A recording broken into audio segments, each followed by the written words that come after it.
तो दोस्तों, एक और नया दिन और मैं बलजीत परमार हाजिर हूँ एक नई कहानी, एक नया किस्सा लेकर। आपने शायद सुना होगा, पढ़ा होगा कि कैसे 1971 में 1971 में जब इंडिया और पाकिस्तान की बांग्लादेश को लेके लड़ाई शुरू होने वाली थी, उस समय कैसे एक आदमी ने तत्कालीन प्रधानमंत्री इंदिरा गांधी की आवाज़ निकाल के एक बैंक से 60 लाख रुपया निकाल लिया। पकड़ा गया, सज़ा भी हो गई, लेकिन पूरा किस्सा अभी तक सुलझा नहीं, पूरी हकीकत कभी सामने नहीं आई। और वो शख्स कोई और नहीं था, वो इंडियन आर्मी का एक साबका अफसर जिम्मी नागरवाला था।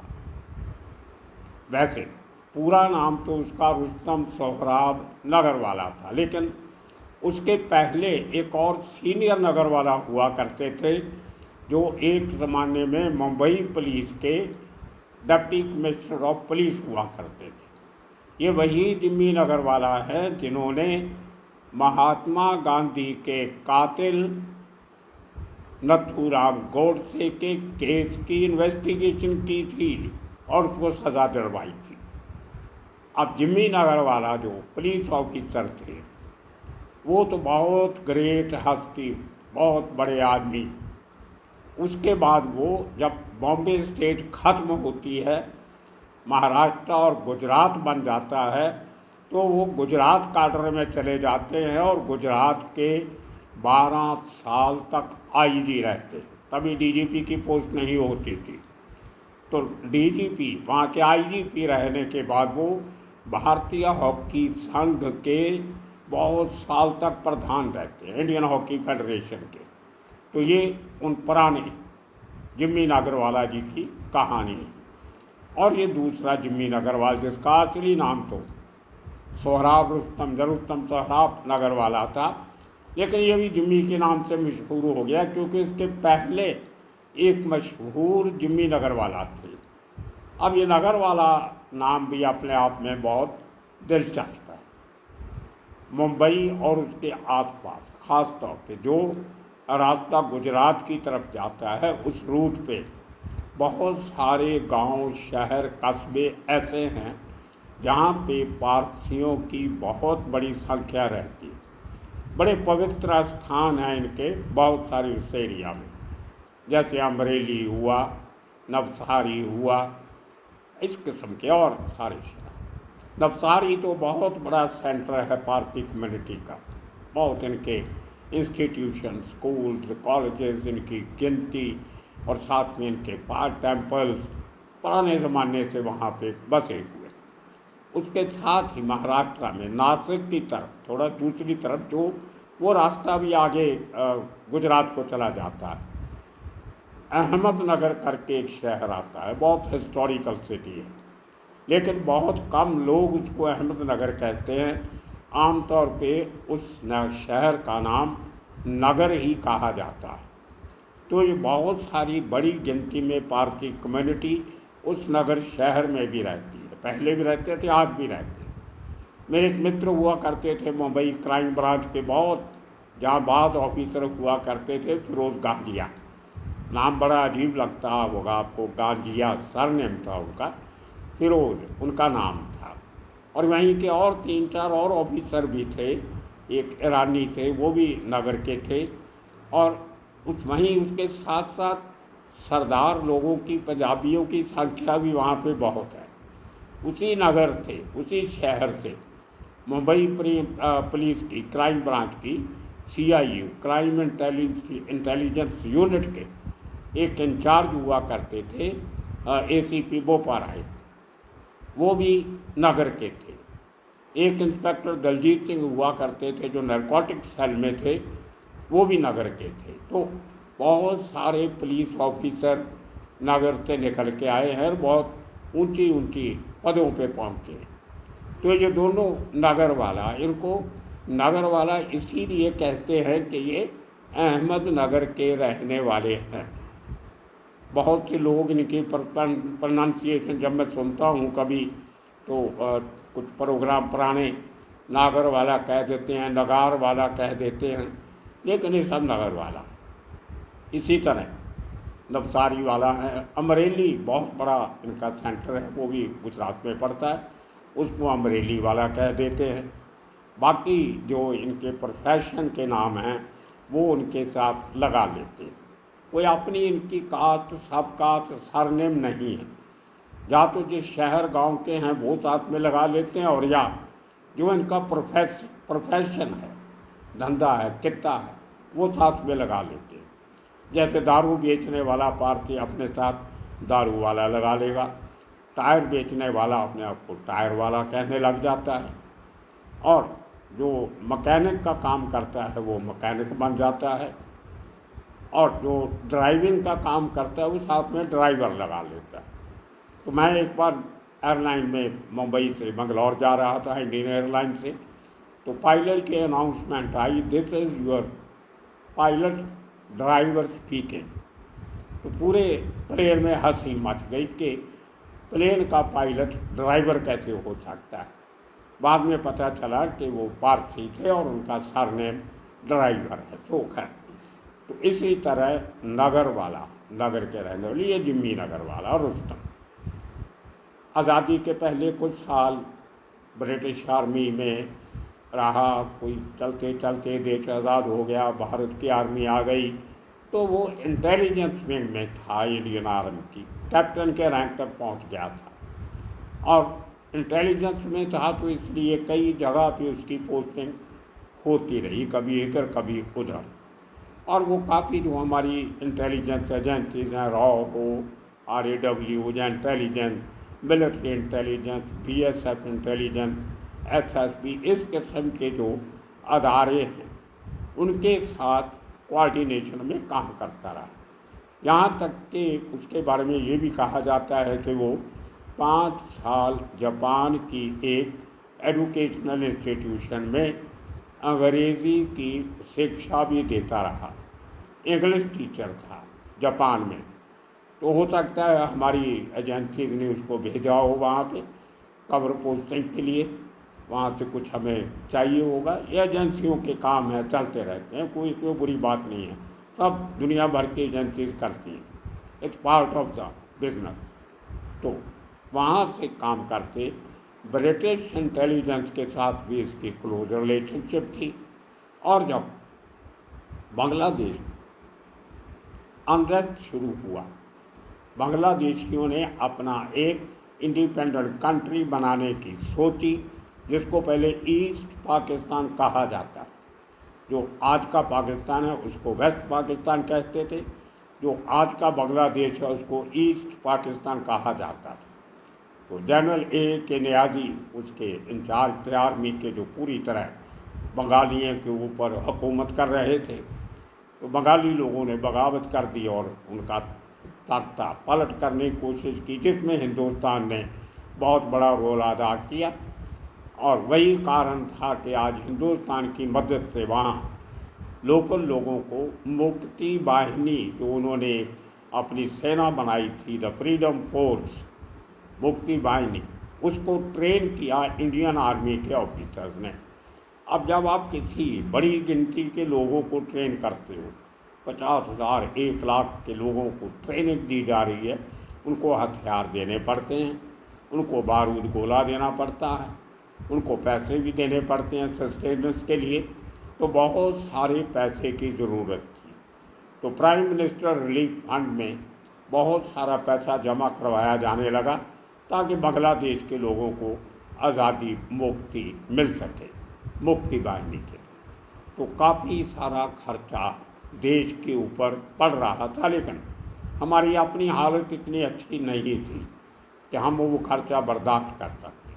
तो पहले तो केंद्र सरकार ने एक सेस लगाई, एक किस्म का टैक्स लगाया, जो हर चीज़ आप जो खरीदते थे उस पर वो सेस आपको देनी पड़ती थी, और वो पैसा प्राइम मिनिस्टर रिलीफ फंड में जाता था। बहुत से लोग, धनाढ़ लोग, जहाँ जो कुछ अफोर्ड कर सकते थे, वो पैसा प्राइम मिनिस्टर रिलीफ फंड में डोनेट करते थे, और उनके नाम जो थे वो डिफरेंट न्यूज़पेपर्स भी मुहिम चलाते थे पैसा इकट्ठा करने की, और उन अखबारों के थ्रू जो पैसा जाता था वो जिन लोगों ने डोनेट किया था उनका नाम, उनका शहर वो अखबार वाले एक लिस्ट में छाप देते थे। तो लोगों को थोड़ी तसल्ली भी हो जाती थी कि हमने पैसा दिया और हमारा नाम वहाँ रिकॉर्ड में बोल रहा है, एक पारदर्शिता थी।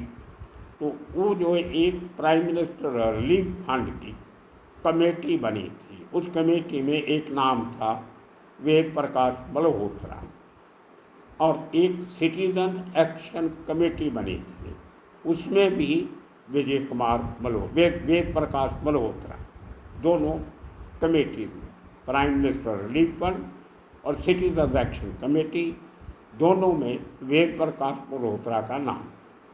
अब बात आगे शुरू करते हैं। जो कहानी इसी वेद प्रकाश मल्होत्रा से शुरू होती है। उस समय तक सूत्रों के मुताबिक कहा जाता है कि जमीन अग्रवाल, जहाँ सोहराब रुस्तम नगरवाला, इसके कंटैक्ट हाई लेवल पे थे। बांग्लादेश में जो कॉवर्ट ऑपरेशन चल रहा था इंडियन सरकार का, उसमें 3 संस्थाएं कोऑर्डिनेट कर रही थी। RAW, BSF, क्योंकि BSF जो है वो लैंड बॉर्डर्स के ऊपर रक्षा करना देश की, उनकी जिम्मेदारी होती, और तीसरी इंडियन आर्मी।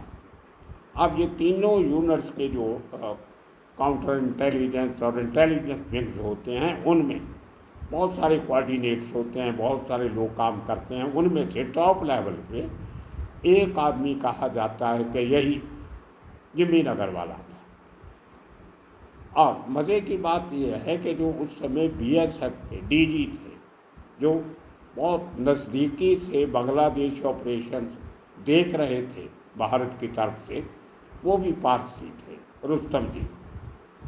तो ये एक और एंगल है जिसका बाद में जिक्र आएगा, वो आपको मैं बता देता हूँ। एक दिन 24 मई 1971 सुबह 9 बजे पार्लियामेंट स्ट्रीट दिल्ली पे स्टेट बैंक ऑफ इंडिया की बहुत बड़ी ब्रांच है, उसका ऑफिस खुलता है। 9:45 पे वहाँ के चीफ कैशियर को एक फ़ोन आता है कि मैं PN हक सर बोल रहा हूँ प्राइम मिनिस्टर सेक्रेटेरिएट से।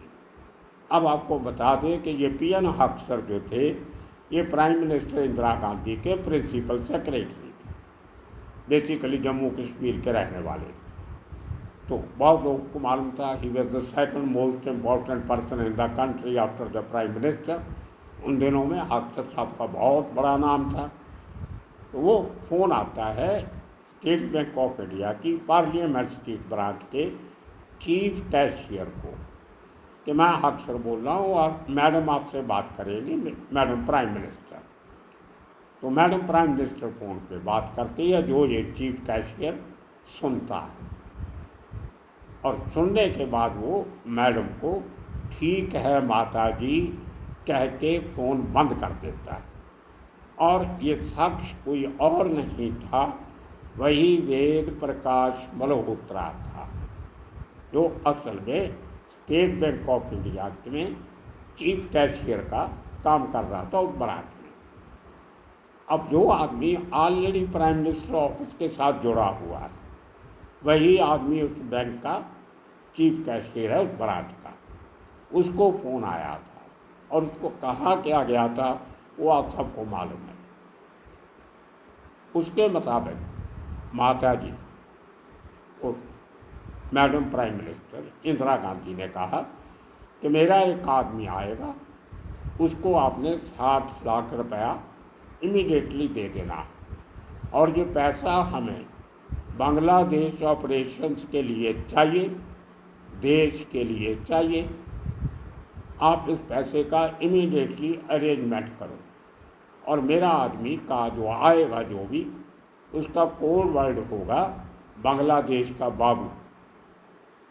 और उसके बाद आप उससे जब बोलोगे हाँ जी बताइए, तो वो आदमी आगे बोलेगा भारत लॉ, जो वकालत की एक जो डिग्री होती है, जो बार के ऊपर प्रैक्टिस करने के लिए, जो बेसिकली ब्रिटिश की डिग्री थी, आजकल है कि नहीं है पता नहीं, तो वो जवाब देगा बार एट लॉ, और उसके बाद आप उसको 60 लाख रुपया हैंड ओवर कर देना। अब मुझे नहीं लगता कि कौन से देश की प्राइम मिनिस्टर खुद एक बैंक के कैशियर को बोलेगी कि इतना लाख इसको दे दो और ये कोड वर्ड होगा। खैर, वो आदमी कोई इसमें आनाकानी नहीं करता। वेद प्रकाश मल्होत्रा, वो आदमी अपने मैनेजर को बोलता है कि सर जल्दी जल्दी 60 लाख रुपया हमारे बैंक के कैश बॉक्सेस में डाल दीजिए और ताला लगा दीजिए। और बैंक के 3-4 मुलाजिम मिल के, जो ऑलरेडी पैसा पड़ा हो तो पता होता है 1-1 लाख की गड्डियाँ पड़ी हैं, तो वो 60 लाख रुपया एक बड़े कैश बॉक्स में रख के वेद प्रकाश मल्होत्रा जी खुद अपने बैंक की कैश वैन निकालते हैं और खुद चलाते हैं, और उनके साथ उनकी सीट पे बैठा होता है उन्हीं का deputy cashier, deputy chief cashier, उसका नाम होता है रवेल सिंह। वो आदमी साथ बैठ जाता है, और उस फ़ोन कॉल में जो पहले उसको आई होती है प्रधानमंत्री से, उसमें ये भी कहा होता है कि इसका वाउचर जो है, आप उस आदमी को पैसा देने के बाद वाउचर जो है वो प्राइम मिनिस्टर के घर से कलेक्ट कर सकते हो। अब देखिए कितनी बड़ी बात है, एक वाउचर आपको डायरेक्टली प्राइम मिनिस्टर के घर से मिलेगा। खैर, बैंक से जब वो गाड़ी लेके निकलता है खुद चला के, थोड़ी दूर आगे जाके एक आदमी उसको इशारा करके गाड़ी रोकता है और खिड़की के पास आके बोलता है बांग्लादेश का बाबू। तो ये पूछते हैं आपका कोड, वो कहता है बार एट लॉ। ठीक है, तो ये दोनों शख्स गाड़ी से उतर के उस वैन में से वो कैश बॉक्स निकाल के, जिस गाड़ी में जिम्मी नगर वाला आया होता है, वो एक टैक्सी होती है, बेस्ट टैक्सी दिल्ली की, उसकी डिक्की में रख देता है और चला जाता है। उसके बाद ये शख्स मल्होत्रा ये PM हो जा, प्राइम मिनिस्टर रेसिडेंस पे जाता है कि मैं वाउचर लेके आना है वहाँ से। जब वहाँ पे जाता है तो पता चलता है कि मैडम प्राइम मिनिस्टर तो घर पे नहीं है, वो पार्लियामेंट गई हुई। तो ये आदमी पार्लियामेंट हाउस आ जाता है। अब देखिए, एक बैंक में एक कैशियर का काम करने वाले की कितनी आसानी से एंट्री प्राइम मिनिस्टर के घर पे भी हो जाती है और पार्लियामेंट हाउस में भी हो जाती है। तो वहाँ से जाके पता चलता है कि मैडम तो यहाँ भी नहीं। लेकिन इस चक्कर में जब पार्लियामेंट हाउस में तकरीबन 1 घंटा उसको अंदर लग जाता है, बाहर नहीं निकलता, तो गाड़ी में इंतज़ार करता हुआ डिप्टी चीफ मैनेजर कैशियर रवेल सिंह घबरा जाता है कि मामला कुछ गड़बड़ है।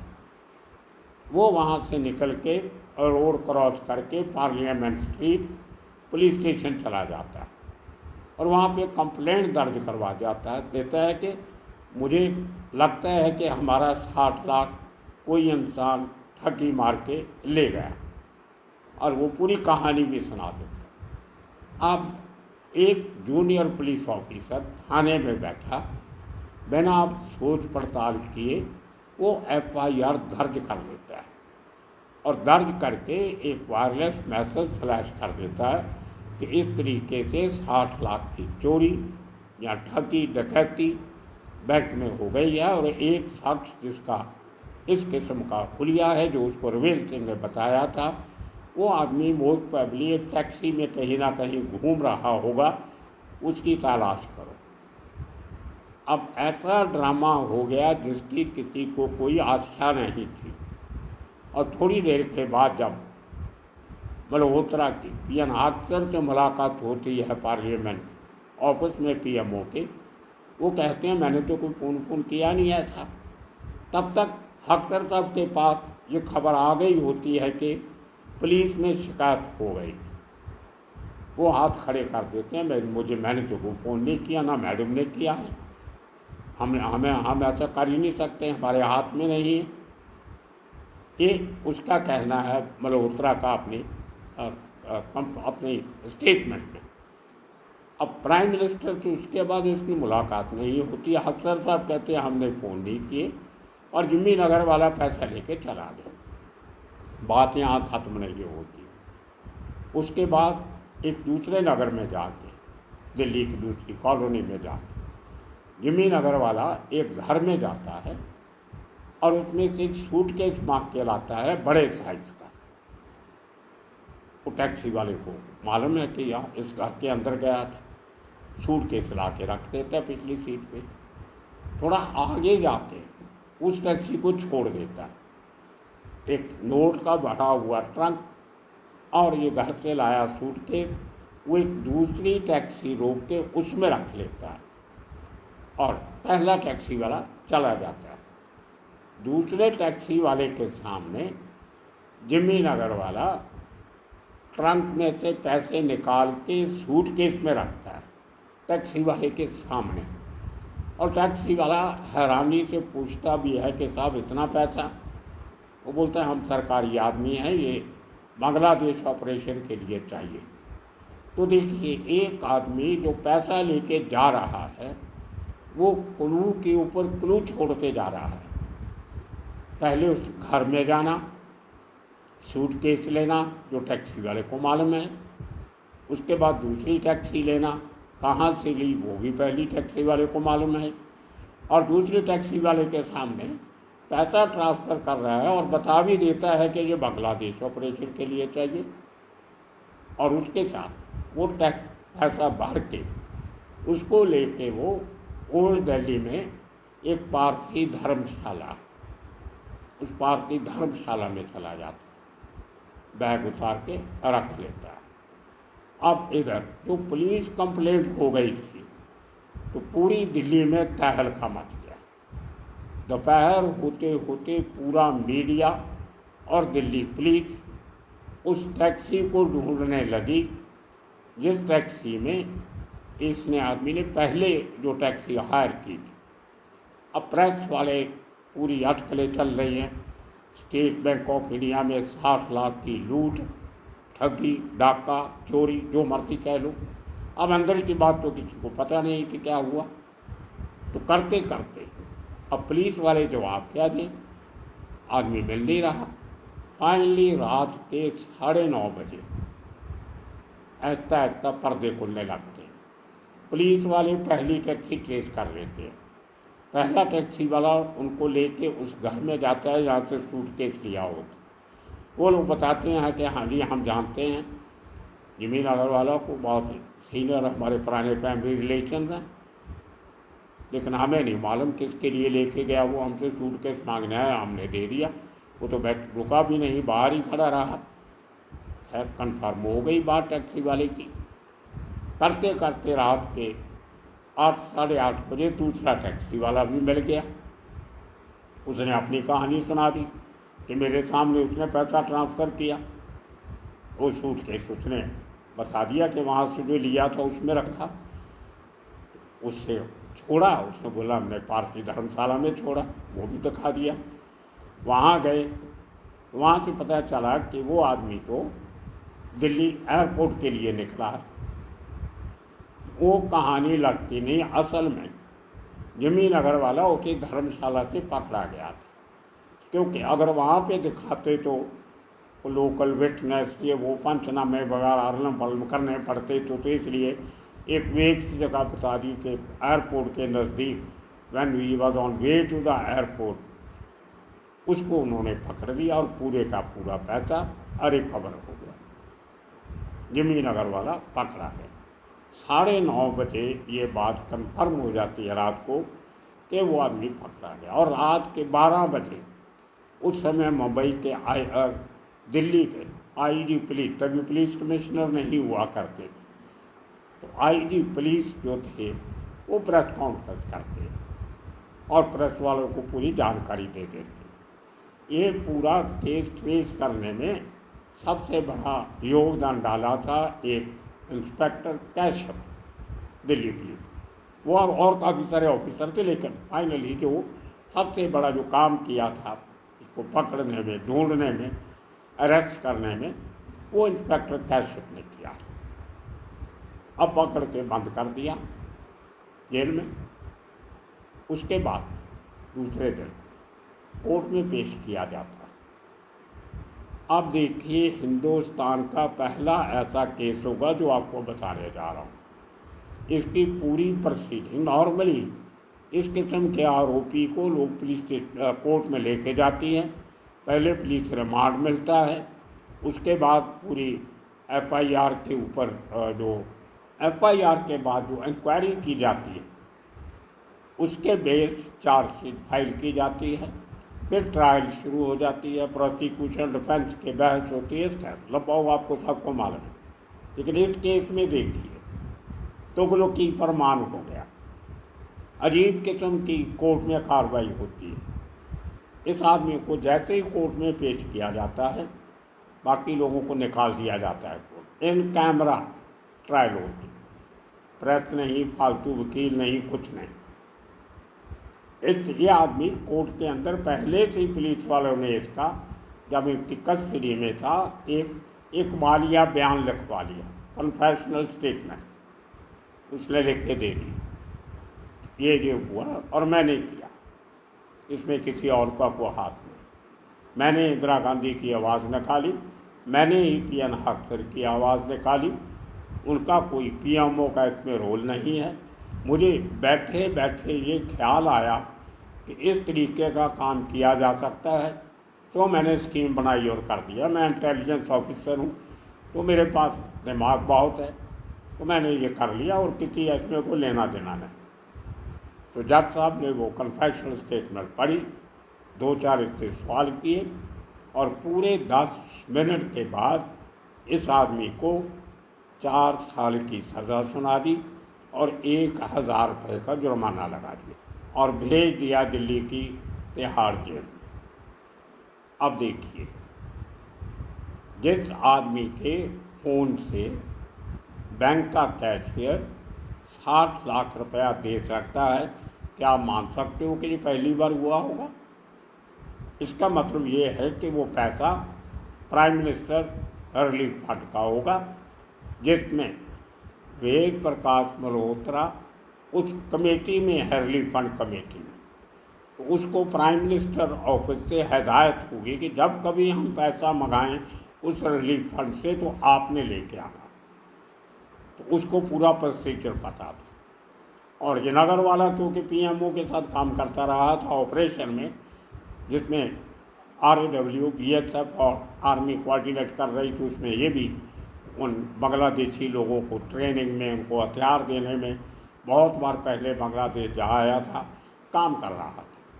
तो इसको पता था इस तरीके से पैसा निकाला जा सकता है, या बिल्कुल वैसे ही हुआ असली, इसने कुछ नहीं किया। लेकिन क्योंकि एक आदमी की गलती से पुलिस कंप्लेंट रजिस्टर हो गई, शोर पड़ गया पूरा, बिल्ली बैग से बाहर आ गई, इसलिए इसको अरेस्ट करना पड़ा, नहीं तो छुपाना बहुत मुश्किल हो जाता था। अगर ये भाग जाता तो प्राइम मिनिस्टर पे उंगलियां उठनी थी, आफिसर पे उंगलियां उठनी थी, बैंक की वर्किंग के ऊपर उंगलियां सवाल जवाब उठने थे। इसलिए इसको बोला गया कि अभी तुम पकड़े जाओ, ठीक है, बाद में आपको छुड़ा लिया जाएगा। खैर अंदर चला गया, सज़ा हो गई 4 साल की बामुशक्कत। उसके बाद इस आदमी ने अपील किया कि मेरे साथ इंसाफ नहीं हुआ, मैं सेशन कोर्ट में अपील करनी चाहता हूँ। वो केस लटकता रहा, सज़ा की कार्रवाई, ना वकील, ना दलील, ना प्रोसिक्यूशन, ना डिफेंस, 10 साल 10 मिनट में सज़ा। लेकिन अपील 2 महीने बाद रिजेक्ट हुई। उसके बाद ये आदमी अप्रोच करता है अपने साथियों को, दोस्तों को, कि मैं अपनी कहानी बताना चाहता हूँ। उसमें से सबसे पहले एक लेटर लिखता है जेल से। मुंबई में उस समय करंट मैगज़ीन निकला करता था, एक ब्लेट्स था, उसके साथ साथ करंट निकला था, और दोनों मैगज़ीन के मालिक पारसी थे। ब्लेट्स वीकली न्यूज़पेपर था, उसके मालिक करंजिया थे, रूसी करंजिया, और करंट जो मैगज़ीन था उसके मालिक कराका थे, वो भी पारसी थे। तो उनको खत लिखता है कि मैं आपके अखबार को इंटरव्यू देना चाहता हूँ और पूरी सच्चाई बताना चाहता हूँ। अनफॉर्चुनेटली कराका साहब, जो उस समय मुंबई के और नहीं पूरे महाराष्ट्र के पारसी कम्युनिटी के बहुत बड़े लीडर भी थे, वो बीमार थे, उनकी तबीयत को ठीक नहीं थी। उन्होंने ना कर दिया और अपने एक सीनियर एडिटर को भेज दिया दिल्ली कि आप इंटरव्यू करके आ जाओ, लेकिन नगरवाला ने मना कर दिया। उसके बाद इसने एक और चिट्ठी लिखी कोर्ट को कि मैं बीएसएफ के चीफ रुस्तम जी को मिलना चाहता हूँ, मैं कुछ कॉन्फिडेंशियल बातें उनसे शेयर करनी चाहता हूँ। अब रुस्तम जी इनके फैमिली फ्रेंड थे, वो भी पारसी थे, लेकिन वो भी रिजेक्ट हो गया। अल्टीमेटली किसी ने उसकी सुनी नहीं। कहानी बहुत लंबी है। अल्टीमेटली चलते चलते फरवरी का महीना आ जाता है 1972 का। 21 फरवरी को जिमी नगरवाला अचानक बीमार होता है। कुछ दिन इसको जेल के हॉस्पिटल में रखा जाता है, फिर उसको ट्रांसफ़र कर दिया जाता है राम मनोहर लोहिया हॉस्पिटल। वहाँ पे 1 मार्च तक उसका इलाज चलता है और वो ठीक होने लग जाता है। 2 मार्च को दोपहर का खाना खाता है और खाना खाने के बाद 2:45 पे उसकी मौत हो जाती है, 2 मार्च 72। और ये तारीख उसको अच्छी तरह याद होगी क्योंकि उसका बर्थडे भी था। उसका जन्म 2 मार्च को ही हुआ था और 2 मार्च को ही उसकी मौत हो जाती है। सो दोस्तों, ये कहानी थी उस जिमी नगरवाला की, जिसके किस्से आपने बहुत सुने होंगे। मैंने कोशिश किया बड़ी तरतीब से आपको सुनाने की, लगता है आपको अच्छी लगेगी। आने वाले दिनों में इसी किस्म के और किस्से कहानियाँ लेके फिर हाजिर होंगे। तब तक के लिए आप सबका बहुत बहुत शुक्रिया, धन्यवाद।